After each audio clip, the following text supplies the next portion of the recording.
O amor pode cegar a gente de um jeito que a gente só percebe quando já tá no fundo do poço. O meu erro, nossa, quase destruiu minha família inteira. E tudo começou com um simples olhar. Bom dia, meu pessoal querido. Hoje, com meus 82 anos, eu resolvi compartilhar com vocês uma história que eu guardei no fundo do peito por décadas. Esse relato vai ser um pouco diferente do que eu costumo contar aqui no canal. Hoje, eu vou falar sobre um dos maiores erros que eu cometi na minha vida. Algo que quase me custou tudo o que eu tinha.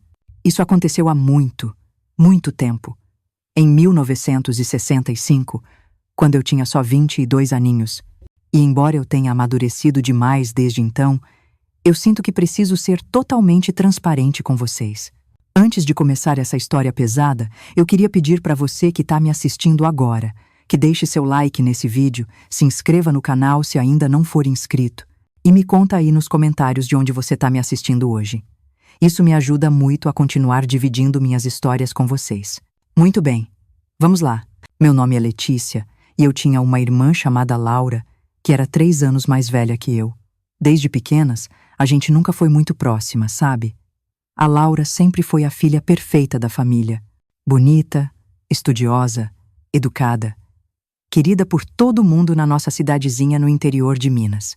Eu, por outro lado, sempre vivi na sombra dela. Onde quer que eu fosse, eu ouvia coisas do tipo: "Ah, você é a irmã da Laura, né? Pena que não puxou a beleza dela." Ou então: "Sua irmã já era a primeira da turma na sua idade." Talvez vocês conheçam esse sentimento, de ser sempre comparada com alguém e nunca ser boa o suficiente. Meu pai, o seu João, era a única pessoa que parecia me entender de verdade. Ele tinha uma lojinha de armarinhos na cidade, nada muito chique, mas o suficiente para a gente ter uma vida confortável. Quando eu ficava para baixo por causa das comparações, ele sempre arrumava um tempinho para sentar comigo na varanda de casa e me dizer: "Leticinha, você tem um coração que vale ouro. Um dia todo mundo vai ver isso." Essas palavras eram o que me mantinham em pé nos dias mais difíceis. Em janeiro de 1965, nossa vida virou de cabeça para baixo. Meu pai, que já vinha sofrendo do coração há uns meses, teve um ataque cardíaco fulminante enquanto trabalhava na loja. Foi tudo muito rápido. Os médicos disseram que ele não sofreu. Mas para nós, que ficamos, o sofrimento estava só começando. Eu tinha acabado de fazer 22 anos e senti como se o chão tivesse sumido debaixo dos meus pés. A doença do meu pai já tinha consumido boa parte das economias da família com tratamentos e remédios caros. Quando ele se foi, a gente descobriu que a situação financeira era pior do que a gente imaginava. A lojinha já não vendia como antes.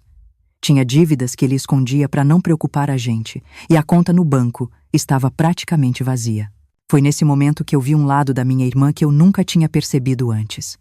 A Laura estava noiva do Ricardo, um jovem médico recém-formado que tinha chegado na cidade há menos de um ano. O casamento estava marcado para dali a 3 meses, e meu pai, antes de adoecer, tinha prometido um dinheiro para ajudar nos preparativos. A Laura já tinha recebido essa grana e feito vários pagamentos adiantados. Quando a gente se reuniu para falar do enterro, a conversa, claro, chegou no dinheiro.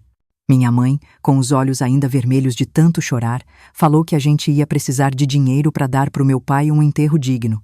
Olhou para Laura e perguntou se ela podia devolver uma parte do que tinha recebido para o casamento, já que a gente estava numa emergência. O que aconteceu em seguida nunca mais saiu da minha cabeça. A Laura ficou vermelha, cruzou os braços e disse com uma frieza que me deu um arrepio: "Eu já dei a entrada do buffet, da decoração e tô para pagar o vestido importado. Não posso cancelar nada agora, mãe. Vou perder todo o dinheiro." Minha mãe, sem acreditar, insistiu: "Mas Laura, é o enterro do seu pai. A gente pode fazer um casamento mais simples depois." Foi aí que minha irmã soltou as palavras que cortaram meu coração como uma faca. O papai entenderia que eu não posso comprometer meu casamento por causa disso. Ele sempre quis que eu tivesse o casamento perfeito. Se eu abrir mão de alguma coisa agora, nunca mais vou conseguir ter a festa que eu sonhei. Eu olhei para minha mãe naquele momento e vi uma mistura de dor e decepção que eu jamais vou esquecer. Sem ter o que fazer, a gente decidiu vender o broche de ouro que era da minha avó, uma joia de família que minha mãe guardava com tanto carinho. "É só um objeto," ela disse, tentando se convencer. "O João merece um funeral à altura do homem que ele foi." Nos dias seguintes, enquanto a gente preparava o velório do meu pai, a Laura continuava mergulhada nos preparativos do casamento dela. Na própria manhã do enterro, ela saiu mais cedo porque tinha uma prova do vestido marcada. Não posso desmarcar, ela justificou. A costureira tem uma agenda super disputada. Ela só voltou minutos antes da cerimônia começar. Aqueles dias foram os mais sombrios da minha vida. Eu me sentia completamente perdida, como se estivesse me afogando num mar escuro, sem conseguir respirar. Comecei a emagrecer, não dormia direito. E muitas vezes me pegava chorando sem nem perceber que tinha começado. Hoje eu sei que eu estava numa depressão profunda, mas naquela época, em 1965, quase não se falava de saúde mental, ainda mais numa cidadezinha pequena como a nossa. O pior de tudo era que ninguém parecia notar o meu sofrimento. Minha mãe estava perdida na própria dor dela e a Laura. Bem, a Laura estava ocupada demais com o casamento para prestar atenção em qualquer outra coisa. A casa vivia cheia de amostras de convites, catálogos de flores, revistas com modelos de penteados. Era como se a morte do papai tivesse sido só um inconveniente no grande plano do casamento perfeito. A atitude da Laura só piorou com o passar das semanas. Ela começou a me forçar a participar dos preparativos, dizendo que eu precisava parar de choramingar e seguir em frente. Quando eu não mostrava muito entusiasmo, ela soltava uns comentários maldosos. Você devia se arrumar mais, desse jeito nunca vai encontrar alguém. Ou então, papai não ia querer te ver assim, toda largada e deprimida. Um dia, durante um almoço de família para discutir os detalhes finais do casamento, a Laura anunciou os nomes das madrinhas. Meu nome não estava na lista. Quando uma tia nossa perguntou por que eu, a irmã, não seria madrinha, a Laura respondeu, sem nem piscar. A Letícia vai estragar as fotos com essa cara triste. Além do mais, ela não tem condições de comprar o vestido que eu escolhi para as madrinhas. Eu senti como se tivesse levado um tapa na cara na frente de todo mundo. Saí da mesa sem dizer uma palavra e fui para o quintal, onde meu pai costumava sentar comigo. Ali, eu desabei a chorar. Foi nesse momento que eu ouvi uma voz atrás de mim. Você tá bem? Era o Ricardo, o noivo da Laura. A gente nunca tinha conversado muito, só o básico. Ele era um homem bonito, com um jeito gentil e uns olhos que pareciam te enxergar de verdade. Tentei disfarçar as lágrimas, morrendo de vergonha, mas ele já tinha visto. Não precisa fingir comigo, ele disse, sentando do meu lado no banco velho de madeira. O que a Laura disse foi cruel. Você não merecia aquilo. Fiquei surpresa com as palavras dele. Era a primeira vez que alguém reconhecia o jeito da minha irmã. Você é a irmã dela, ele continuou. Deveria ser a madrinha de honra, não importa o resto. A Laura sempre foi assim, eu respondi, secando as lágrimas. Tudo tem que ser perfeito para ela, e eu nunca me encaixei nessa perfeição. O Ricardo ficou em silêncio por um instante, e depois me perguntou sobre o meu pai, como ele era, o que a gente gostava de fazer junto, que lembranças eu tinha. Ninguém tinha me perguntado isso desde o enterro. Todo mundo evitava o assunto, como se falar dele fosse nos quebrar ainda mais. Mas eu precisava falar, precisava manter a memória dele viva. Contei para o Ricardo sobre as tardes na lojinha, como meu pai me ensinava a diferença dos tecidos, as histórias que ele contava da infância, o sorriso bom dele. E contei também sobre como a Laura tinha se recusado a ajudar com as despesas do funeral. Ela nunca me falou isso, disse o Ricardo, e dava para ver que ele ficou perturbado. Pelo contrário, ela disse para todo mundo que tinha organizado o funeral com muito amor e carinho. Aquela primeira conversa durou quase 1 hora. Quando a gente voltou para dentro de casa, alguma coisa tinha mudado. Tinha uma conexão entre a gente, um entendimento silencioso. Nos dias que se seguiram, o Ricardo passou a visitar nossa casa com mais frequência e sempre dava um jeitinho de conversar comigo quando a Laura estava ocupada com os preparativos. Ele me trazia livros que achava que eu ia gostar. Eu sempre fui apaixonada por literatura, outro ponto que me diferenciava da minha irmã. A Laura nunca teve paciência para ler. A gente conversava sobre sonhos, medos, esperanças. Ele me contava dos planos de abrir uma clínica na cidade, dos pacientes que atendia, de como ele queria fazer a diferença na vida das pessoas. Pela primeira vez em meses, eu me senti vista, ouvida, valorizada. A dor da perda do meu pai ainda estava ali, claro, mas agora tinha uns feixes de luz entrando naquela escuridão. Um dia, o Ricardo me confessou que estava com dúvidas sobre o casamento. Disse que se sentia pressionado pela família da Laura e pelo status que o casamento traria, mas que não tinha certeza se era o que ele realmente queria. Quanto mais eu conheço a Laura, mais eu vejo um lado dela que me assusta, ele admitiu. Essa obsessão com o casamento perfeito, como se fosse mais importante que qualquer coisa, até mais importante que o luto pelo próprio pai. Eu devia ter recuado naquele momento. Devia ter percebido o terreno perigoso que a gente estava pisando. Mas a verdade é que na minha fragilidade, aquelas palavras foram como um remédio. Alguém finalmente via o que eu via há tanto tempo. As semanas passaram e nossa aproximação continuou. A Laura estava tão mergulhada nos preparativos que nem notava o quanto o Ricardo e eu conversávamos. Ou talvez tenha notado e preferiu ignorar, confiante de que a irmã sem graça dela jamais seria uma ameaça. 2 semanas antes do casamento, a Laura e eu tivemos uma briga horrível. Ela me acusou de tentar sabotar o grande dia dela, dizendo que minha cara de enterro estava deixando todo mundo desconfortável. É por inveja, não é? Ela gritou. Você não suporta que eu vou ter tudo o que você nunca vai ter. Eu corri para a varanda, arrasada com as palavras dela. Foi lá que o Ricardo me encontrou mais tarde, naquela noite. Ele tinha vindo trazer umas amostras de convite para Laura aprovar, mas ela tinha saído com as amigas para resolver coisas da despedida de solteira. Eu ouvi a briga, ele disse, sentando do meu lado. A Laura não tinha o direito de falar com você daquele jeito. Contei para ele, entre lágrimas, as coisas que ela tinha dito. Ele me ouviu em silêncio e então, sem aviso, segurou minha mão.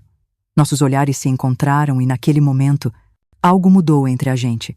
Ele se inclinou devagar e me beijou. Foi um beijo suave, meio tímido no começo, como se ele também estivesse assustado com o que a gente estava fazendo, mas logo se transformou em algo mais intenso, urgente, como se nós dois estivéssemos liberando toda a tensão e a emoção que a gente tinha guardado por semanas. Quando nos separamos, assustados com o que tinha acabado de acontecer, ele sussurrou: "Isso não devia ter acontecido. Mas eu não consigo me arrepender." Naquela noite, a gente cruzou uma linha que mudaria nossas vidas para sempre. Foi o começo de um relacionamento secreto que durou quase 2 meses, cheio de encontros escondidos, cartas trocadas, olhares que carregavam promessas que não deveriam existir. Eu sabia que o que a gente estava fazendo era errado. Sabia que por mais que a Laura tivesse me magoado, nada justificava trair minha própria irmã daquele jeito. Mas naquele momento de fraqueza, com a dor da perda do meu pai ainda tão viva, a atenção e o carinho do Ricardo pareciam a única coisa que me mantinha com a cabeça fora d'água. O Ricardo me dizia que ia terminar com a Laura, que nunca a tinha amado de verdade, que tinha sido pressionado a pedi-la em casamento por causa da posição social que isso traria. Ele prometia que a gente ficaria junto depois que tudo acabasse. E eu, na minha ingenuidade e no meu desespero por afeto, acreditava em cada palavra. O que eu não sabia era que nosso tempo estava acabando rápido, e que o preço a pagar seria muito mais alto do que eu jamais poderia imaginar. 2 semanas antes do casamento, comecei a notar umas mudanças na Laura. Ela me olhava com mais atenção, perguntava dos meus passeios, queria saber onde eu estava indo com tanta frequência. Naquela tarde de sábado, eu tinha me encontrado com o Ricardo na praça da cidade. A gente ficou só meia hora junto, trocando umas palavras, um beijo rápido atrás da gameleira, longe dos olhares curiosos. Voltei para casa com o coração na boca, como sempre acontecia depois desses encontros proibidos. Quando entrei no meu quarto, notei na hora que algo estava diferente.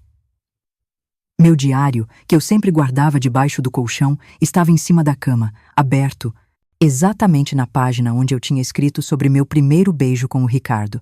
Senti um arrepio na espinha. As cartas que ele tinha me escrito, que eu guardava numa caixa de sapatos no fundo do armário, também estavam espalhadas pela cama. Ouvi passos no corredor e me virei, dando de cara com a Laura, parada na porta. Seus olhos estavam vermelhos e inchados. As mãos tremiam, segurando uma das cartas mais recentes do Ricardo. "Como você pôde?" Ela sussurrou, a voz embargada de dor e raiva. "Minha própria irmã." Tentei explicar. Gaguejei umas palavras sem nexo sobre solidão, sobre como tudo aconteceu sem querer, mas ela não queria ouvir. "Me poupe das suas desculpas", ela disse, a voz agora mais alta. "Você sempre me invejou, sempre quis o que era meu, desde pequena. Mas isso, roubar meu noivo a 2 semanas do casamento, isso é baixo demais até para você, Letícia." Aquela noite foi um inferno. A Laura se trancou no quarto, se recusando a falar comigo ou com a nossa mãe, que não entendia nada do que estava acontecendo. No dia seguinte era domingo, dia do tradicional almoço em família. Tios, tias, primos, todos reunidos para uma das últimas festas antes do grande casamento. Mamãe tinha preparado um frango com quiabo especial, a receita favorita do papai, como um jeito de manter-lo presente ali. Estávamos todos à mesa quando a Laura finalmente desceu. Seus olhos ainda estavam inchados, mas tinha algo diferente nela, uma determinação fria que me deu medo. Ela esperou todo mundo se servir, as conversas começarem, e então bateu com o garfo no copo de cristal, pedindo silêncio. Eu tenho um anúncio a fazer, ela disse, com a voz estranhamente calma. O casamento está cancelado. Um silêncio chocado tomou conta da mesa. Nossa tia Célia foi a primeira a quebrar o gelo. Mas por que, minha querida? Vocês brigaram? Tenho certeza que qualquer briguinha boba pode ser resolvida. A Laura sorriu, um sorriso que não chegava nos olhos. Não é uma briguinha, tia. É uma traição. Ela então me encarou, bem no fundo dos olhos. Eu descobri ontem que o Ricardo e a Letícia estão tendo um caso há semanas, bem debaixo do meu nariz. Na minha própria casa. Foi como se uma bomba tivesse explodido na sala de jantar. Todos os olhares se viraram para mim. Alguns de incredulidade, outros de acusação. Minha mãe deixou o garfo cair no prato, e o barulho do metal ecoou no silêncio que se instalou. Letícia, isso é verdade? Ela perguntou. A voz quase não saía. Eu não consegui responder. A vergonha, a culpa, tudo se embolou dentro de mim, fechando minha garganta. Meu silêncio foi a resposta. Eu encontrei as cartas dele, continuou a Laura, tirando uma do bolso do vestido. Querem ouvir o que o meu noivo escrevia para a minha irmã? Sem esperar resposta, ela começou a ler. Letícia, cada momento longe de você é uma tortura. Quando estou com a Laura, só consigo pensar em você, nos seus olhos, no seu sorriso. Vou terminar tudo com ela depois do jantar de ensaio. E então poderemos ficar juntos, sem nos escondermos. Um murmúrio de indignação correu pela mesa. Tio Roberto, irmão do meu pai, bateu com o punho na mesa. Que vergonha! Seu pai mal esfriou no túmulo e você desonra a família desse jeito. Eu não aguentei mais. Me levantei da mesa e corri para o meu quarto, as lágrimas embaçando tudo. Eu podia ouvir a voz da Laura lá embaixo, continuando a contar para todo mundo os detalhes que ela tinha descoberto, me pintando como a vilã da história. O que, em muitos aspectos, eu realmente era. Algumas horas depois, ouvi um grito vindo da sala. Desci correndo e encontrei minha mãe caída no chão, o rosto retorcido de dor. Ela não consegue mexer o lado esquerdo, gritou a tia Célia em pânico. Alguém chama uma ambulância. Minha mãe tinha sofrido um pequeno derrame, consequência do choque e do estresse. Quando a ambulância chegou, os paramédicos me olharam com desprezo. A fofoca já tinha se espalhado pela cidade. Uma das enfermeiras, que estudou comigo no colégio, sussurrou enquanto ajudava a colocar minha mãe na maca. Como você pôde fazer isso com sua própria irmã, Letícia? Tá todo mundo comentando. Foi naquele momento que eu entendi o tamanho da besteira que eu tinha feito. Não era só um romance proibido, uma aventura secreta. Era uma traição que tinha rachado minha família, acabado com a reputação da minha irmã e agora colocado a saúde da minha mãe em risco. No hospital, eu fiquei no corredor enquanto a Laura acompanhava nossa mãe. Ninguém falava comigo, ninguém queria chegar perto de mim. Tentei ligar para o Ricardo várias vezes daquele orelhão no corredor do hospital, mas ele não atendia. Eu precisava saber o que a gente ia fazer agora. Se ele ia mesmo cumprir a promessa de ficar comigo. Na manhã seguinte, depois de uma noite horrível dormindo numa cadeira desconfortável do hospital, eu recebi a notícia que acabou de quebrar meu coração já em pedaços. O Ricardo tinha ido embora da cidade durante a madrugada, sem se despedir de mim, sem se despedir da Laura. Simplesmente pegou suas coisas e sumiu. Deixou só um bilhete curto para o diretor do hospital onde trabalhava, dizendo que era uma emergência de família. Ele é um covarde, disse a tia Célia, quando me viu chorando no corredor, depois de receber a notícia. E você, Letícia, é uma tola. Achou mesmo que um homem que trai com você não ia trair você também? Minha mãe ficou internada por 2 semanas. Quando finalmente recebeu alta, ela já conseguia falar, mas com um pouco de dificuldade, e andar com a ajuda de uma bengala. A Laura cuidou dela com uma dedicação enorme durante todo esse tempo, enquanto eu fiquei afastada, dormindo na casa de uma prima distante que teve pena de mim. No dia em que minha mãe voltou para casa, eu encontrei minhas coisas empacotadas em 2 malas velhas, deixadas na varanda. O tio Roberto estava lá, de braços cruzados, como um segurança me impedindo de entrar. A Laura e sua mãe concordaram que é melhor você não morar mais aqui, ele disse, sem conseguir me olhar nos olhos. Eu arrumei uma passagem de ônibus para a capital. Lá você pode recomeçar, longe dos comentários e do mal que você causou. Tentei protestar, dizer que queria falar com minha mãe, pedir desculpas, mas ele foi firme. Você já causou sofrimento demais, Letícia. Vá embora antes que sua presença piore a recuperação dela. E assim, aos 22 anos, eu me vi sozinha na rodoviária, com 2 malas contendo tudo o que restava da minha vida e uma passagem só de ida para Belo Horizonte. Eu não tinha dinheiro, a não ser o suficiente para os primeiros dias. Não tinha amigos ou conhecidos na cidade grande, não tinha planos nem esperanças. Nas primeiras semanas em BH, eu dormi num albergue para mulheres, cuidado por freiras. Era um lugar limpo, mas severo, com regras rígidas de horários e comportamento. As outras mulheres lá tinham suas próprias histórias de sofrimento, mas eu guardava a minha em segredo, com vergonha demais para compartilhar. Durante o dia, eu batia perna pela cidade procurando emprego. Era 1965, e para uma mulher jovem, sem faculdade ou recomendação, as opções eram poucas. Depois de muita procura, consegui um trabalho como balconista numa pequena farmácia de bairro. O salário era mínimo, mal dava para alugar um quartinho de pensão e comer, mas pelo menos me permitia sobreviver. O quarto que eu aluguei ficava no sótão de uma pensão antiga, abafado e mal ventilado. Eu dividia o banheiro com outras 5 mulheres, todas trabalhadoras como eu. Empregadas domésticas, vendedoras, secretárias. À noite, deitada naquela cama estreita, olhando para o teto descascado, eu revivia tudo o que tinha acontecido, me torturando com o que eu poderia ter feito diferente. Nos primeiros meses eu escrevi várias cartas para minha mãe, cartas longas, implorando perdão, explicando como eu me sentia na época, como a dor da perda do meu pai e a frieza da Laura tinham me deixado vulnerável. Contava da minha vida difícil na capital, da solidão, de como eu me arrependia amargamente do que tinha feito. Eu nunca recebi uma resposta. Descobri, através de um jornal da minha cidade que de vez em quando chegava na farmácia, que a Laura também tinha se mudado para outra cidade. Pelo visto, a fofoca e a humilhação do casamento cancelado tornaram impossível para ela continuar morando lá. Senti uma pontada de culpa ainda mais forte. Eu não só tinha traído minha irmã, como também a tinha forçado a abandonar sua casa, seus amigos, sua vida. O tempo passou. Devagar e doído. Os dias viraram semanas, as semanas viraram meses, os meses viraram anos. Continuei trabalhando na farmácia e acabei sendo promovida a gerente quando o dono, o Sr. Mendes, percebeu que eu tinha jeito com os números e uma boa memória para os remédios. Mudei para um apartamento pequeno, mas decente, num bairro operário. Não tinha luxo, mas também não passava aperto. Fiz alguns amigos, conheci alguns homens, tive uns namoricos, mas sempre que o relacionamento começava a ficar sério, eu pulava fora. Carregava um medo profundo de me envolver, de confiar, de amar de novo. No fundo, eu acreditava que não merecia ser feliz depois do que eu tinha feito. Minha rotina era simples e igual todo dia.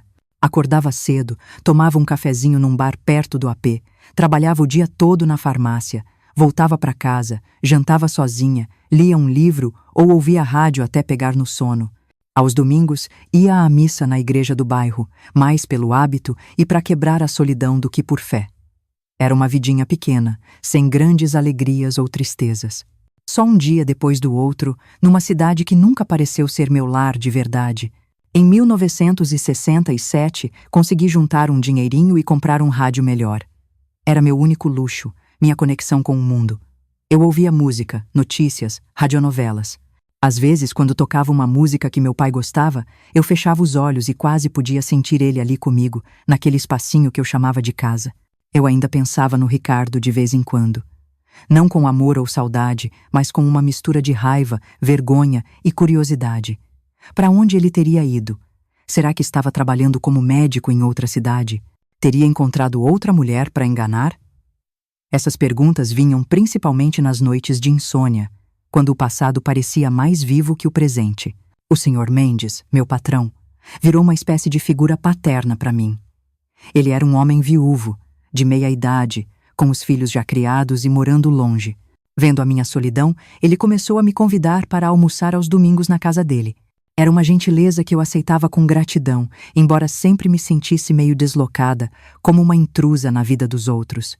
Foi numa dessas visitas, no começo de 1968, que eu recebi a notícia que mudaria o rumo da minha vida de novo. O telefone tocou durante o almoço. Era para mim. Uma coisa super rara, já que quase ninguém sabia que eu estaria lá. O Sr. Mendes me passou o telefone com uma cara preocupada. Letícia? A voz do outro lado era familiar, mas diferente, mais velha, mais cansada. Levei uns segundos para reconhecer. Tia Cília? Perguntei. Chame-a-ito. Sim, sou eu, minha filha. Liguei para a farmácia e me disseram que você estaria aí hoje. Meu coração disparou. Se a tia Célia se deu ao trabalho de me procurar depois de tanto tempo, alguma coisa grave tinha acontecido. O que houve, tia? Tá tudo bem?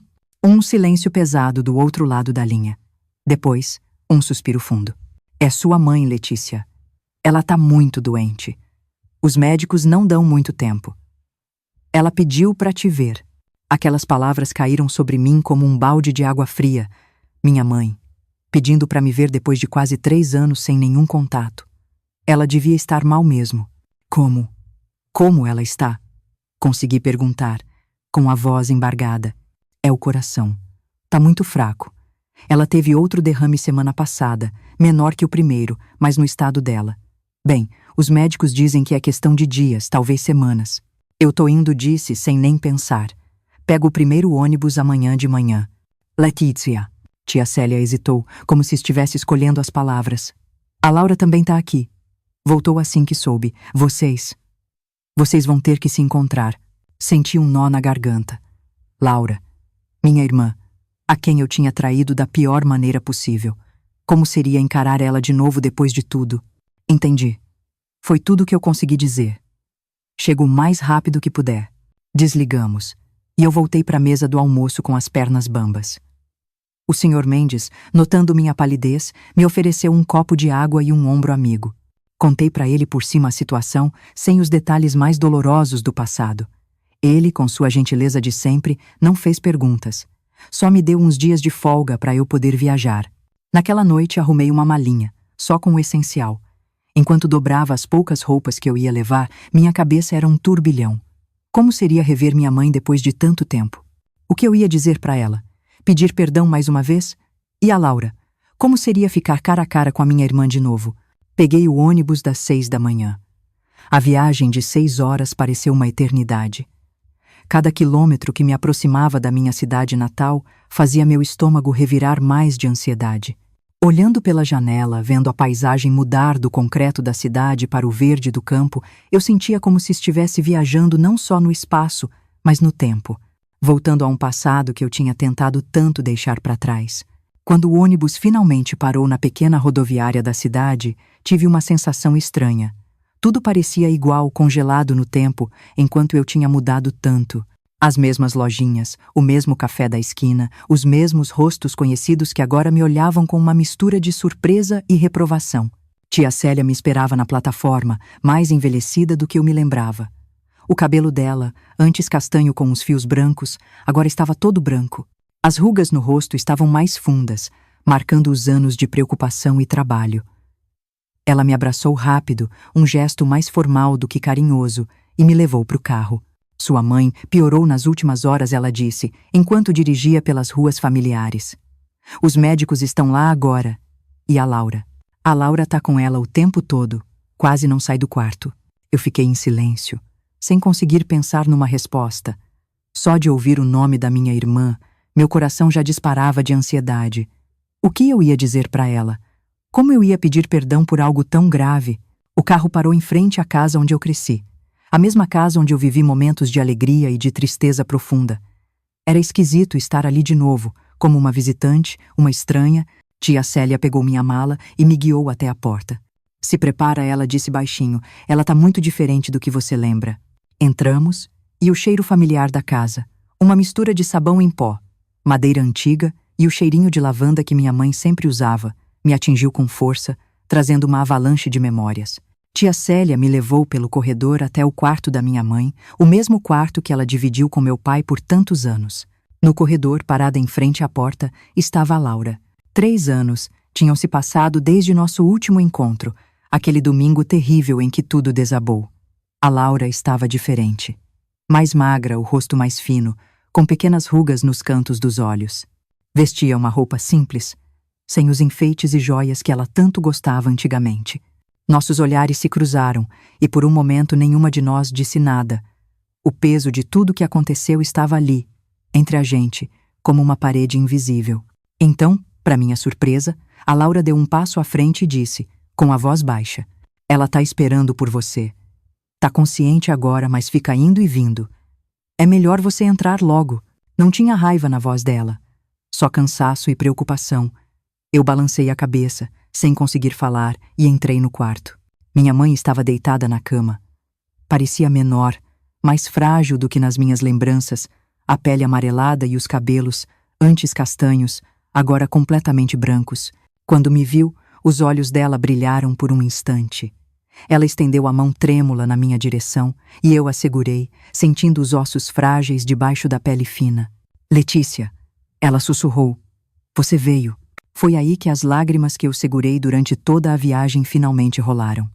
Caí de joelhos ao lado da cama, ainda segurando a mão dela, e chorei como uma criança. "Me perdoa, mamãe", eu soluçava. "Por favor, me perdoa." Ela acariciou meus cabelos com a mão livre, um gesto tão familiar, tão reconfortante, que só me fez chorar mais. "Já perdoei há muito tempo, minha filha", ela disse, a voz fraca, mas clara. "A vida é curta demais para guardar rancor. Eu só queria te ver mais uma vez, antes de partir." Nos dias que se seguiram, minha mãe alternava entre momentos de lucidez e períodos em que não reconhecia ninguém. A Laura e eu nos revezávamos nos cuidados com ela. No começo, num silêncio constrangedor. Depois, com trocas breves sobre coisas práticas. Até que, finalmente, começamos a ter pequenas conversas sobre nossas vidas nos últimos 3 anos. Uma noite, depois que a mamãe finalmente pegou no sono após um dia difícil, a Laura me chamou para a cozinha. Serviu 2 xícaras de chá e sentou à mesa, fazendo sinal para eu sentar também. Por um bom tempo, a gente só bebeu em silêncio. O único som era o do velho relógio de parede que o papai tinha consertado tantas vezes. "Tem uma coisa que você precisa saber", a Laura finalmente disse, colocando a xícara na mesa. "Sobre o Ricardo. Meu corpo ficou tenso só de ouvir aquele nome que eu tentei tanto esquecer." "O que tem ele?" perguntei, tentando parecer que não me importava, mas falhando totalmente. Cerca de 1 ano depois que ele foi embora, eu recebi uma carta de uma mulher chamada Cláudia. A Laura continuou, olhando para a xícara em vez de para mim. Ela era enfermeira em Juiz de Fora. Pelo que parece, o Ricardo estava noivo dela quando veio trabalhar aqui na nossa cidade. Ele manteve os 2 noivados ao mesmo tempo. Ia visitar, lá nos feriados, dizendo pra gente que ia visitar a família. A revelação me atingiu como um raio. Ricardo, o homem por quem eu tinha destruído minha família, o homem que prometeu amor eterno, tinha enganado não só a Laura, não só a mim, mas também uma terceira mulher. "Como você soube que era verdade?" perguntei, ainda em choque. Ela mandou fotos, cartas, até o anúncio de noivado deles. Publicado no jornal de lá, respondeu a Laura. Não tinha como negar. O Ricardo é um mentiroso doentio. Ficamos em silêncio de novo, cada uma processando aquela bomba. De repente, a Laura fez algo que me pegou totalmente de surpresa. Ela começou a rir. Um riso baixo no começo, depois mais alto, até virar uma gargalhada quase histérica. "O que tem de tão engraçado?" perguntei, confusa. "A gente", ela respondeu, enxugando as lágrimas de riso. "A gente brigou, se odiou, destruiu nossa família por causa de um homem que não valia nada, que estava enganando nós 2 o tempo todo. Você não percebe a ironia?" E então, como se uma barragem tivesse se rompido dentro de mim, eu comecei a rir também. Rimos juntas. Rimos até ficar sem ar. Rimos até as lágrimas de diversão se transformarem em lágrimas de tristeza compartilhada, de arrependimento, de perda. Quando finalmente nos acalmamos, algo tinha mudado entre nós. Não era perdão, ainda não. Mas era um começo. "Sinto muito", Laura, eu disse, finalmente conseguindo colocar para fora o que eu guardava no coração há tanto tempo. "Sinto muito por tudo. Não tem desculpa para o que eu fiz." Ela assentiu, os olhos ainda brilhando de lágrimas. Eu também tenho minhas culpas, ela respondeu baixinho. Eu não fui uma boa irmã para você, Letícia, especialmente depois que o papai morreu. Eu estava tão obcecada com o casamento, tão preocupada com as aparências, que eu perdi de vista o que realmente importava. Naquela noite, não teve um grande momento de reconciliação, nenhum abraço de filme ou promessas de amizade eterna. Só um pequeno passo em direção à cura.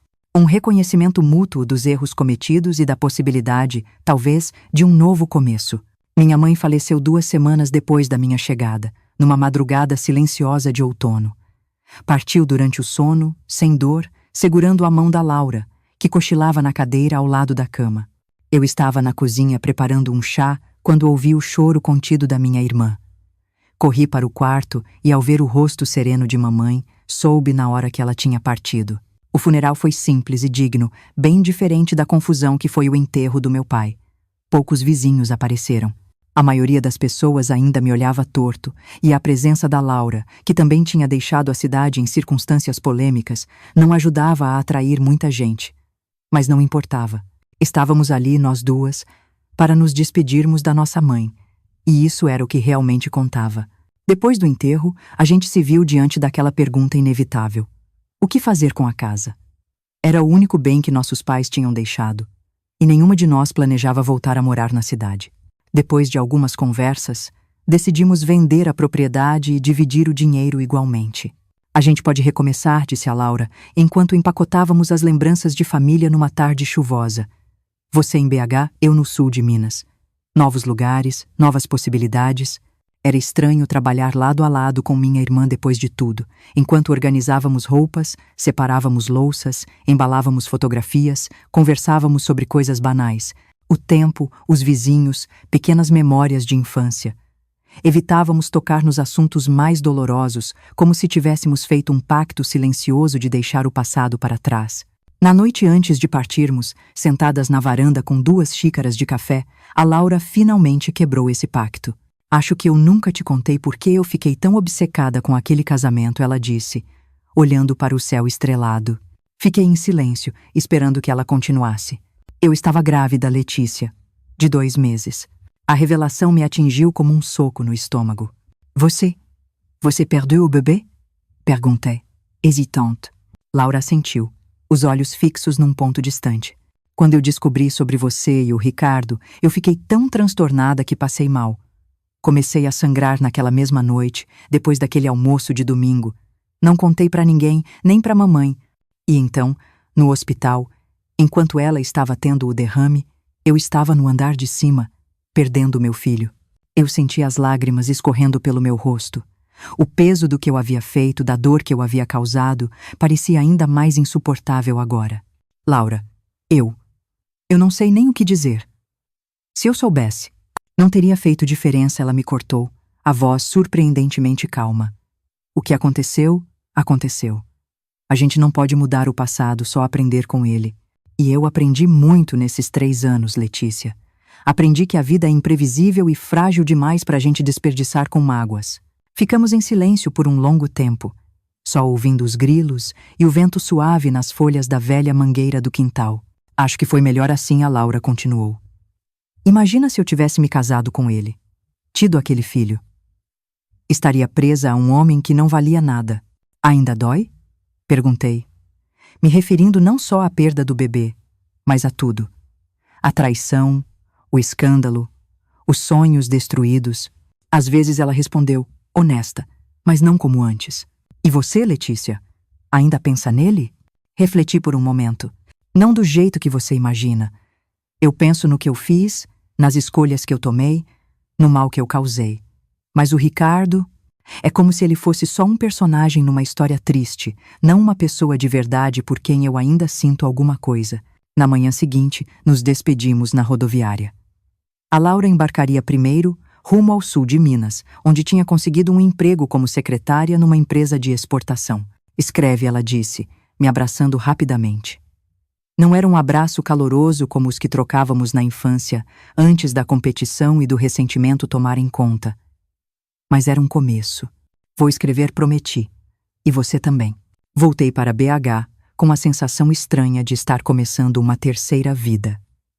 A primeira tinha acabado com a morte do meu pai e a minha traição. A segunda foram aqueles 3 anos solitários, trabalhando na farmácia, vivendo à sombra da culpa. Agora, com o dinheiro da venda da casa, eu tinha a chance de recomeçar de novo. A primeira coisa que fiz foi procurar um lugar melhor para morar. Encontrei um apartamento pequeno, mas ensolarado, num bairro tranquilo. Tinha só um quarto, uma sala-cozinha e um banheiro. Mas para mim, acostumada com o aperto do quarto de pensão, parecia um palácio. Comprei alguns móveis simples, cortinas coloridas, vasos de plantas. Queria criar um espaço que fosse verdadeiramente meu, que não carregasse memórias dolorosas. Com o resto do dinheiro, tomei uma decisão que mudaria o curso da minha vida. Voltei a estudar. Na escola, eu sempre tinha sido uma boa aluna, especialmente em ciências e matemática. Me inscrevi no curso de magistério para me tornar professora, um dos poucos caminhos profissionais respeitáveis para uma mulher naquela época. Os primeiros meses foram difíceis. Aos 25 anos, eu era bem mais velha que a maioria das alunas, quase todas meninas de 17, 18 anos, cheias de sonhos e inocência. Eu me sentia deslocada, como se carregasse um peso invisível que me separava delas. Mas aos poucos fui me adaptando, fazendo algumas amigas, encontrando meu lugar. Os estudos me deram um propósito, uma direção. Pela primeira vez desde a tragédia, eu pensava no futuro com esperança, em vez de medo. Quando não estava na aula ou estudando, continuava trabalhando na farmácia, agora em meio período. O Sr. Mendes, compreensivo como sempre, ajustou minha escala para eu poder conciliar tudo. Eu mantinha a correspondência com a Laura. Suas cartas, no início formais e curtas, foram se tornando mais calorosas e detalhadas com o tempo. Ela me contava sobre sua nova vida no Sul, sobre como o clima era diferente, sobre seu trabalho na empresa de exportação, onde ela estava sendo promovida rapidamente por ser muito eficiente. Em troca, eu escrevia sobre meus estudos, sobre a farmácia, sobre pequenas coisas do meu dia a dia. Numa dessas cartas, a Laura mencionou que tinha conhecido alguém. Ele se chama Geraldo. Ela escreveu: é viúvo. Tem uma pequena fazenda aqui perto da cidade. É um homem simples, mas honesto e gentil. Começamos a nos ver com frequência e ele me faz sentir em paz. Aquelas palavras me encheram de alegria. Minha irmã merecia essa paz, esse novo começo, essa chance de ser feliz. O tempo passou e nossa correspondência, embora menos frequente à medida que nossas vidas ficavam mais ocupadas, nunca parou completamente. Era como se estivéssemos, palavra por palavra, carta por carta, reconstruindo uma ponte sobre o abismo que havíamos criado entre nós. Em 1969, 4 anos após a tragédia que separou nossa família, recebi uma carta da Laura com uma notícia que me deixou surpresa e emocionada. Ela e o Geraldo estavam noivos. Será uma cerimônia simples, ela escreveu. Apenas família e amigos próximos. Sei que é pedir muito, depois de tudo, mas eu gostaria que você viesse, Letícia. Gostaria que minha irmã estivesse presente no meu casamento. Li e reli aquele convite várias vezes, as lágrimas embaçando minha visão. Era mais do que um simples convite para uma cerimônia. Era um gesto de perdão, de reconciliação, de esperança para o futuro. Respondi na hora, aceitando o convite com gratidão e emoção. O casamento aconteceu num domingo ensolarado de setembro. A fazenda do Geraldo, embora pequena, era linda e bem cuidada. Um altar improvisado foi montado debaixo de uma árvore enorme no jardim, decorado com flores simples do campo. A Laura estava radiante num vestido azul claro, sem a ostentação que havia planejado para seu casamento anterior, mas infinitamente mais bonita em sua felicidade genuína. Fiquei nervosa ao encontrar, lá antes da cerimônia. Era a primeira vez que nos víamos pessoalmente desde a morte da nossa mãe. Mas meus medos logo sumiram quando ela me abraçou. Um abraço de verdade desta vez, cheio de calor e significado. Estou tão feliz que você veio, ela disse, segurando minhas mãos. Não seria o mesmo sem você. Durante a cerimônia, sentada entre os poucos convidados, observei minha irmã dizer seus votos com a voz firme e clara. Ao olhar para o Geraldo, pude ver o amor genuíno em seus olhos, a promessa de um futuro construído sobre confiança e respeito mútuo. Era tão diferente da relação tumultuada e baseada em aparências que ela teve com o Ricardo. Na pequena recepção que se seguiu, a Laura me apresentou ao Geraldo oficialmente. Era um homem alto, de aparência bondosa, com mãos calejadas pelo trabalho na roça e olhos que sorriam junto com a boca. Sua irmã me falou muito sobre você, ele disse, apertando minha mão com firmeza. É um prazer finalmente conhecê-la. Espero que tenha falado bem, respondi, meio brincando, meio séria. Falou a verdade, ele disse simplesmente. Sobre o passado, sobre os erros, sobre o aprendizado e sobre como vocês duas estão reconstruindo a relação de vocês. Um dia de cada vez. Isso me diz muito sobre o caráter de vocês duas. Aquelas palavras simples, ditas por um homem que mal me conhecia, tocaram fundo em mim. Talvez fosse possível, afinal, não ser para sempre definida pelo pior erro que cometi. Talvez houvesse espaço para crescimento, para mudança, para redenção. Voltei para a capital no dia seguinte, carregando comigo memórias preciosas e um sentimento renovado de esperança. Pela primeira vez em muito tempo, eu sentia que o futuro poderia guardar coisas boas para mim também. E foi assim que, nas semanas seguintes, quando o Sr. Mendes me apresentou a um amigo, um professor de química chamado Otávio, que sempre ia à farmácia comprar materiais para seus experimentos com os alunos, eu me permiti notar seu sorriso gentil, seus olhos atentos, que pareciam realmente ver as pessoas. Me permiti responder ao seu interesse, conversar sobre assuntos banais que, aos poucos, foram se aprofundando. Eu me permiti, pela primeira vez em anos, a possibilidade de abrir meu coração novamente. Otávio era viúvo, alguns anos mais velho que eu. Sua esposa tinha falecido de pneumonia 2 anos antes, deixando-o sozinho para criar sua paixão pelo ensino e pelos livros. Começamos a conversar sobre o tempo, os remédios que ele procurava, as notícias do dia.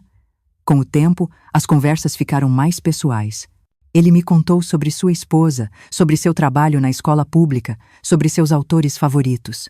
Eu, com cuidado, compartilhei pequenas partes da minha história, testando as águas, medindo suas reações. Um dia, depois de meses dessas conversas na farmácia, ele me convidou para tomar um café depois do meu expediente. Eu hesitei, com o coração na boca. Desde o Ricardo, eu não tinha me permitido nenhum envolvimento sério. O medo de machucar alguém de novo ou de ser machucada era grande demais. É só um cafezinho, Letícia, ele disse, percebendo minha hesitação. Pra gente conversar sem a interferência de clientes ou do Sr. Mendes pedindo para você arrumar as prateleiras. Aceitei, ainda com um pé atrás, mas com uma pequena chama de esperança se acendendo dentro de mim. Aquele café marcaria o início de uma nova fase na minha vida. Uma fase que eu nunca imaginei merecer, mas que eu estava pronta finalmente para abraçar. Aquele primeiro café com o Otávio se transformou em outro, e depois em um jantar, e logo a gente estava se encontrando sempre. Ele era diferente de qualquer homem que eu já tinha conhecido. Paciente, atencioso, sem pressa. Nunca me pressionava, nunca exigia mais do que eu estava pronta para dar. Havia uma calma nele que me acalmava. Quando ele falava da matéria dele, química, seus olhos brilhavam com um entusiasmo genuíno. Veja, Letícia, ele dizia, desenhando moléculas em guardanapos de papel. O mundo inteiro é feito de ligações. Átomos que se conectam, se transformam, às vezes se separam, mas sempre buscando equilíbrio. Eu sorria, pensando como aquilo parecia uma metáfora para os relacionamentos humanos também. Otávio tinha 35 anos quando nos conhecemos, 7 anos mais velho que eu. A experiência estava gravada no rosto dele, pequenas rugas nos cantos dos olhos, alguns fios de cabelo branco. Ele tinha perdido a esposa para uma pneumonia que se complicou rápido, deixando-o arrasado e sozinho. Por um tempo, eu pensei que nunca mais ia sentir nada além de dor, ele me confessou numa noite, enquanto a gente caminhava depois do cinema. Mas aí um dia eu percebi que o sol ainda nascia, as flores ainda desabrochavam, meus alunos ainda precisavam aprender sobre reações químicas. A vida insistia em continuar. Aquelas palavras me tocaram fundo. Eu também tinha conhecido a dor, o arrependimento, a sensação de que não merecia um novo começo. Mas ali estava eu, 6 meses depois do nosso primeiro café, sentindo meu coração se abrir devagarinho, como uma flor tímida, depois de um longo inverno. Em 1970, eu concluí o magistério com boas notas. Senti um orgulho imenso de mim mesma. Aos 27 anos, eu tinha transformado minha vida através de esforço e persistência. Logo consegui um emprego como professora numa escola primária municipal, perto da capital. O salário não era grande coisa, mas somado ao que eu ainda ganhava trabalhando meio período na farmácia, me permitia viver com um conforto modesto. Foi nessa época que eu tomei uma das decisões mais difíceis da minha vida, contar ao Otávio toda a verdade sobre meu passado. Nosso relacionamento estava ficando sério, e eu não queria, construir algo importante em cima de segredos e mentiras.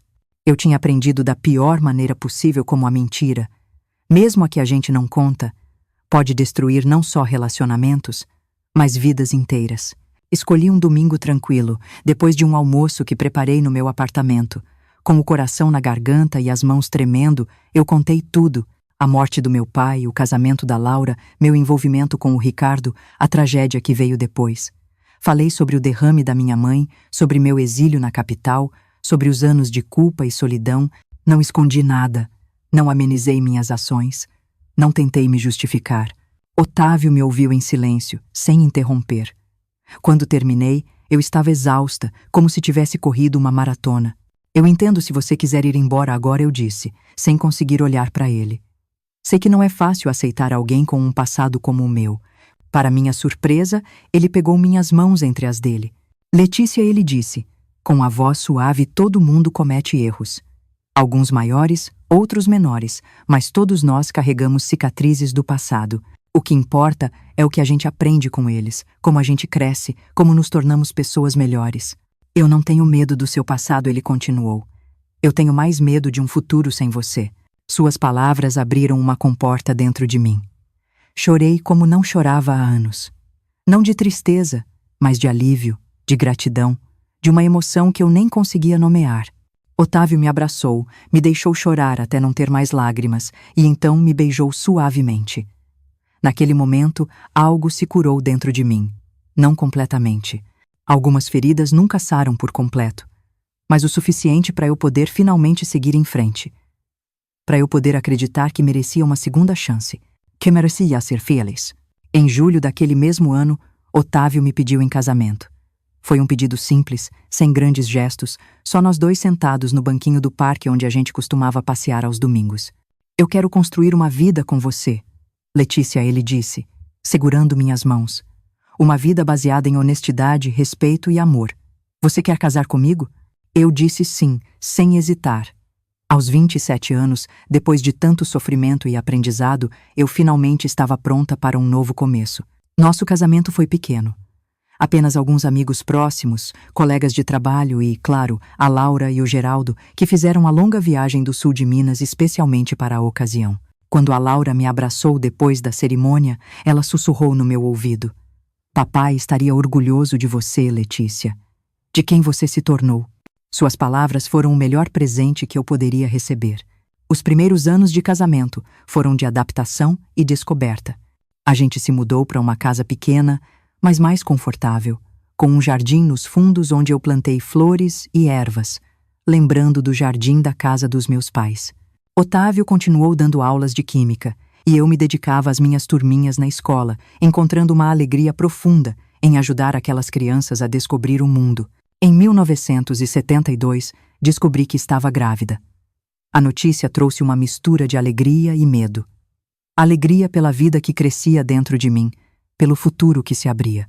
Medo por lembrar da gravidez perdida da Laura, pelo medo do que poderia dar errado. Otávio foi uma rocha durante aqueles meses, sempre presente, sempre paciente com minhas neuras, sempre pronto para me apoiar. Paulo nasceu numa manhã chuvosa de inverno. Um bebê saudável, de bochechas rosadas e um choro forte. Quando o coloquei no peito pela primeira vez, senti um amor tão imenso que mal cabia em mim. Era como se todas as peças da minha vida finalmente se encaixassem. Como se todo o sofrimento pelo qual eu passei tivesse um propósito, me levar até aquele momento, até aquele filho. Escrevi para Laura, contando do nascimento, e a resposta dela veio cheia de alegria e planos para visitar o sobrinho. Ela também tinha novidades. Estava grávida do primeiro filho dela. A vida é curiosa, né? Ela escreveu. Depois de tudo que a gente passou, aqui estamos nós, construindo nossas famílias, encontrando nosso caminho para a felicidade. Os anos seguintes foram preenchidos com as alegrias e os desafios de ser mãe. Em 1975, tivemos nossa segunda filha, Cecília, em homenagem à minha tia, que apesar de tudo, tinha me estendido a mão quando eu mais precisei. Criar duas crianças pequenas enquanto trabalhava como professora não era fácil, mas o Otávio sempre dividiu as tarefas comigo, quebrando os padrões da época em que cuidar dos filhos era só trabalho de mulher. A Laura e o Geraldo prosperaram no sul. A fazenda cresceu e, com o tempo, virou uma produtora de laticínios de médio porte. Eles tiveram 3 filhos, todos homens, que cresceram correndo pelos campos e ajudando o pai com o gado. A gente se via pouco, talvez uma vez a cada 2 ou 3 anos, geralmente no fim do ano, mas mantínhamos contato por cartas e telefonemas. Nossa relação tinha encontrado um equilíbrio confortável. Não éramos melhores amigas, como algumas irmãs são, mas tínhamos construído um respeito mútuo e um carinho genuíno, o que, considerando nosso passado, era quase um milagre. Em 1980, consegui realizar um sonho antigo: entrar na faculdade de pedagogia. Eu já não era mais jovem, tinha 37 anos. E estudar enquanto trabalhava e cuidava de 2 filhos não foi fácil. Muitas noites eu virei debruçada sobre os livros, depois que as crianças dormiam. Otávio sempre me incentivou. Você é um exemplo para os nossos filhos, ele dizia. Mostra para eles que nunca é tarde para aprender, para crescer, para se reinventar. A formatura, em 1984, foi um momento de orgulho imenso. Ver meus filhos, Paulo com 12 anos e Cecília com 9, aplaudindo quando eu recebi meu diploma, me fez pensar em como a vida tinha me dado muito mais do que eu jamais imaginei merecer. A Laura não pôde vir, mas mandou um buquê de flores com um cartão que eu guardo até hoje, da menina que vivia na sombra da irmã para a mulher que brilha com luz própria. Tenho orgulho de você, minha irmã. Com o diploma na mão, fui promovida a coordenadora pedagógica na escola. O novo cargo trazia mais responsabilidades, mas também mais satisfação e um salário melhor. Otávio, por sua vez, tinha se tornado diretor de uma escola estadual. Éramos o que se pode chamar de uma família de classe média típica. Não éramos ricos, mas tínhamos conforto, estabilidade e, o mais importante, éramos felizes. Os anos 80 trouxeram grandes mudanças para o Brasil. A ditadura militar chegava ao fim. A democracia renascia, tinha uma esperança no ar. Como educadores, Otávio e eu vivíamos intensamente essas transformações. Paulo, nosso filho mais velho, mostrava desde cedo uma queda para as ciências exatas, como o pai. Cecília, por outro lado, herdou meu amor pelos livros. Tentei ser o tipo de mãe que sempre quis ter. Presente, compreensiva, capaz de ver cada filho como uma pessoa única, sem comparações injustas. As lições dolorosas do meu passado moldaram o jeito como eu os criei. Em 1986, 21 anos depois daquele ano terrível, recebi um telefonema da Laura. A voz dela soava animada. Você não vai acreditar quem eu encontrei por acaso numa conferência de produtores rurais em São Paulo, ela disse, sem nem dar bom dia. Meu coração deu um pulo. Só tinha uma pessoa que poderia causar essa reação na minha irmã depois de tanto tempo. Ricardo? Perguntei, quase sem voz. Exatamente, ela confirmou. Agora ele é um médico de meia idade, com cabelo grisalho e uma aliança de ouro no dedo. Ele não me reconheceu de primeira, ou fingiu que não reconheceu. E o que você fez? Perguntei, curiosa. Fui falar com ele na hora do cafezinho, contou a Laura, e eu podia ouvir o sorriso na voz dela. Você precisava ver a cara dele quando eu disse meu nome. Ficou branco, que nem papel. E então? Eu só perguntei da vida dele, como se fosse uma conhecida qualquer. Ele gaguejou, disse que estava bem, que tinha uma clínica e 3 filhos. Aí eu pedi licença e saí, deixando ele lá. Provavelmente se perguntando se eu ia contar alguma coisa para a esposa dele. Você contaria? Perguntei. Claro que não, respondeu na hora. A gente não ganha nada com isso, e outras pessoas iam sofrer. Algumas histórias é melhor deixar no passado. Concordei com ela. O Ricardo era parte de um capítulo das nossas vidas que a gente tinha fechado há muito tempo. O que importava era o presente, as pessoas que a gente amava, as vidas que tínhamos construído a partir das cinzas daquela tragédia. No final daquele ano, nossa família viajou até a fazenda da Laura e do Geraldo. Era verão e as crianças, primos que se viam pouco, logo estavam correndo pelos campos, nadando no riacho, ajudando a tirar leite das vacas. Numa dessas noites, enquanto os homens discutiam política na sala e as crianças jogavam baralho no quarto, a Laura e eu ficamos sozinhas na varanda dos fundos. O céu estava incrivelmente estrelado. Você tá feliz, Letícia? Perguntou minha irmã. quebrando o silêncio. Pensei um pouco antes de responder. Sim, disse. Por fim. Não é a vida que eu imaginei quando era jovem. É melhor em muitos aspectos, mais difícil em outros. Mas sim, sou feliz. E você? Também sou, a Laura concordou, com um sorrisinho. É curioso, né? Depois de tudo que a gente passou, de todos os erros, as mágoas, as perdas, a gente encontrou nosso caminho para a felicidade. Acho que é isso que significa amadurecer, respondi. Aprender com os erros, seguir em frente, encontrar paz com o passado. Você já se perdoou, Letícia? Perguntou a Laura, virando para me olhar nos olhos. Completamente, quero dizer. A pergunta me pegou de surpresa. 20 anos de dor, crescimento, aprendizado, reconstrução. Acho que sim, disse, finalmente. Não foi fácil, e levou muito tempo. Mas eu entendi que eu não sou só o pior erro que eu cometi, que aquela menina de 22 anos, magoada e confusa, não é quem eu sou hoje. A Laura sorriu, satisfeita. Fico feliz em ouvir isso, porque eu te perdoei há muito tempo, Letícia, de verdade. Aquelas palavras, simples mas poderosas, foram como um remédio final para uma ferida antiga que, embora não dosse mais, ainda estava lá, em algum lugar fundo dentro de mim. Estendi a mão e segurei a dela. Um gesto que dizia mais do que qualquer palavra. A vida seguiu seu curso. Os filhos cresceram, os cabelos ficaram brancos, o corpo começou a reclamar com dores aqui e ali. Otávio e eu nos aposentamos. Vimos o Paulo se formar em engenharia e a Cecília em letras. Celebramos casamentos, nascimentos de netos, pequenas e grandes vitórias. Em 1995, quando eu tinha 52 anos e a Laura 55, recebi um telefonema que mudaria tudo de novo. A voz da minha irmã soava diferente. Letícia? Preciso te contar uma coisa, mas não quero que você se assuste. Meu coração gelou. O que aconteceu, Laura? É sobre mim. Eu fiz uns exames semana passada. Encontraram um caroço no meu seio esquerdo. Senti o chão sumir. Câncer.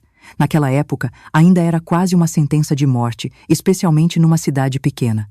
Eu já fiz a biópsia, ela continuou, a voz agora mais firme.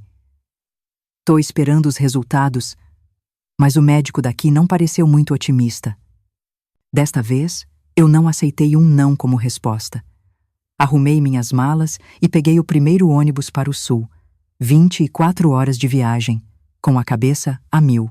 Quando cheguei na fazenda, levei um choque com a aparência da minha irmã. Sempre forte, a Laura parecia ter envelhecido 10 anos em semanas. Estava mais magra, com olheiras fundas, o rosto marcado pela preocupação. O resultado veio, e era o que a gente temia. Carcinoma invasivo de mama, já em estágio avançado. A Laura precisaria fazer uma mastectomia radical, seguida de radioterapia. Decidimos que eu a acompanharia no tratamento em BH, enquanto o Geraldo ficava na fazenda com os filhos. Na véspera da nossa viagem, encontrei minha irmã sentada na varanda, olhando o pôr do sol. Tenho medo, Letícia, ela confessou, baixinho.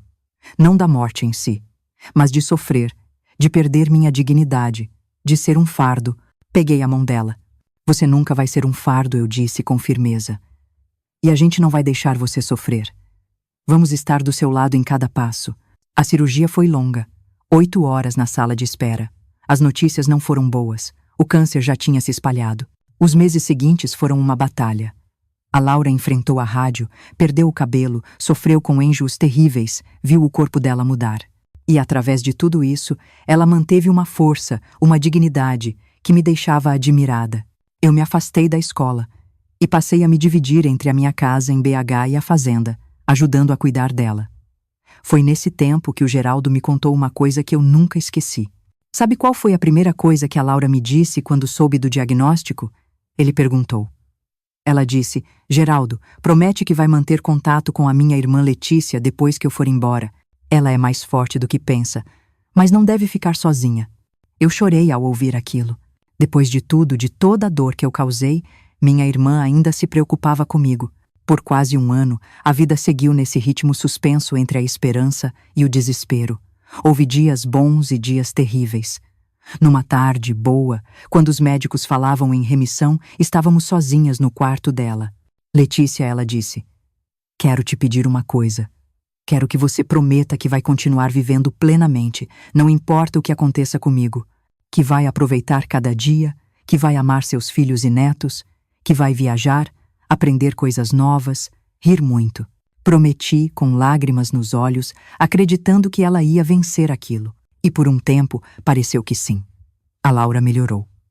O câncer recuou. A vida voltou a um curso quase normal.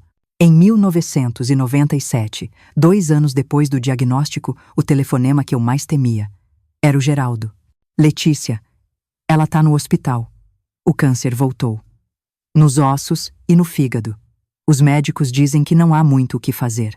De novo, fiz as malas e viajei para o sul, com o coração em pedaços. Encontrei a Laura num quarto de hospital, ligada a tubos, a pele amarelada. Mesmo assim, quando me viu, ela abriu um sorriso fraco. Você veio? Claro que eu vim, respondi, segurando a mão dela com cuidado. Eu sempre virei quando você precisar. As semanas seguintes foram uma despedida lenta e dolorosa. A gente levou ela para casa, com cuidados paliativos. Eu dormia num colchonete ao lado da cama dela.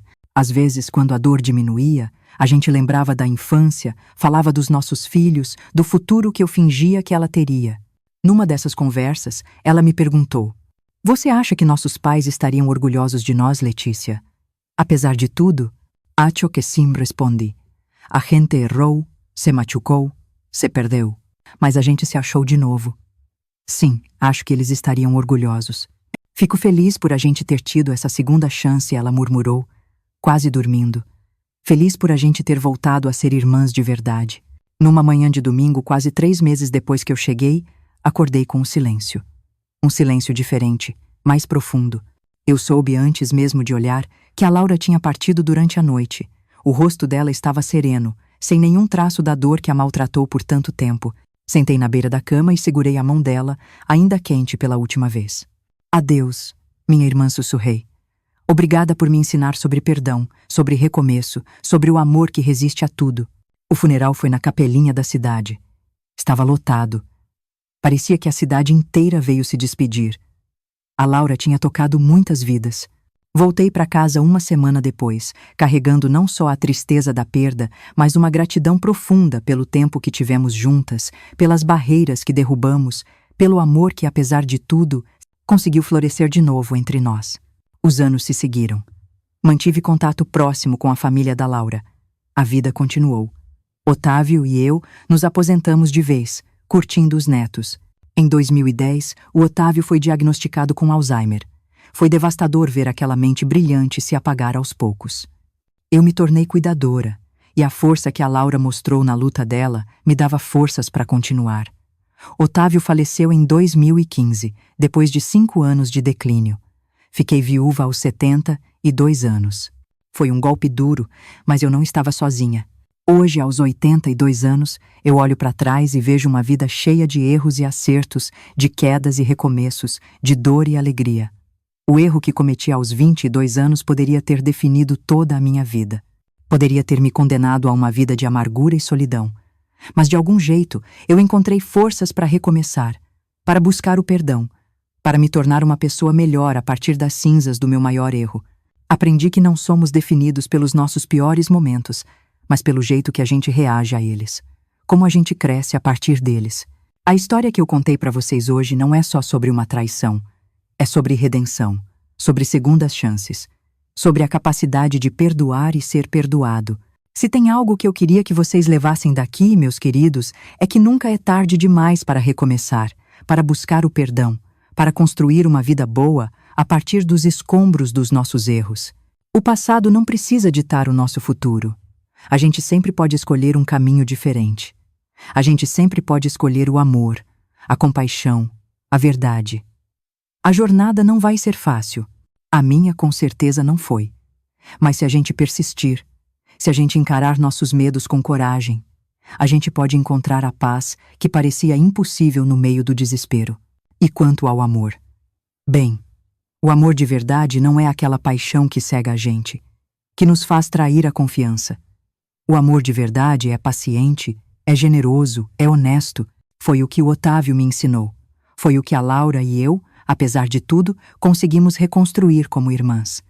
É o que eu tento passar para os meus filhos e netos todos os dias. Então, se você está passando por um momento difícil, se cometeu erros que parecem irreparáveis, lembre-se da minha história.